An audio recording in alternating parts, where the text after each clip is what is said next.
मित्रांनो, आज आपण आहोत तुळापूरमध्ये. याच तुळापूरमध्ये छत्रपती संभाजी महाराजांनी शेवटचा श्वास घेतला.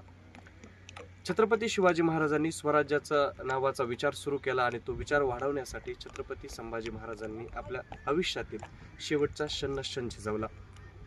या तुळापूरच्या मातीमध्ये औरंगजेबाच्या छावणीमध्ये छत्रपती संभाजी महाराजांवर अत्याचार झाले.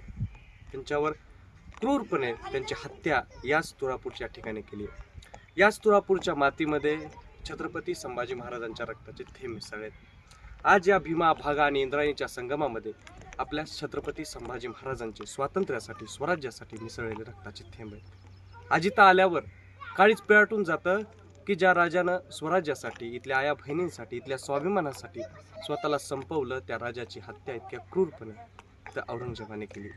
खरंच तुळापूरच्या मातीमध्ये आपण जेव्हा येतो, ही माती स्वाभिमानाची आणि पुन्हा लढण्यासाठी एक प्रेरणा देणारी, ऊर्जा स्रोत असणारी ही माती आहे. याच तुळापूरचं नाव छत्रपती शिवाजी महाराजांचे वडील शहाजीराजे भोसले यांनीच दिलं होतं आणि याच मातीत त्यांचाच नातू संभाजीराजे हा शेवटच्या श्वासापर्यंत लढला आणि याच मातीसाठी मिटला. इथं एक गोष्ट एक महत्त्वाची आहे, ती म्हणजे छत्रपती संभाजी महाराजांसोबत आणखी एक जण इथल्या महाराष्ट्राच्या मातीसाठी, त्यांच्यासोबत त्यांच्या मित्रत्वासाठी याच मातीत मिसळला. त्याचं नाव देखील कवी कलश.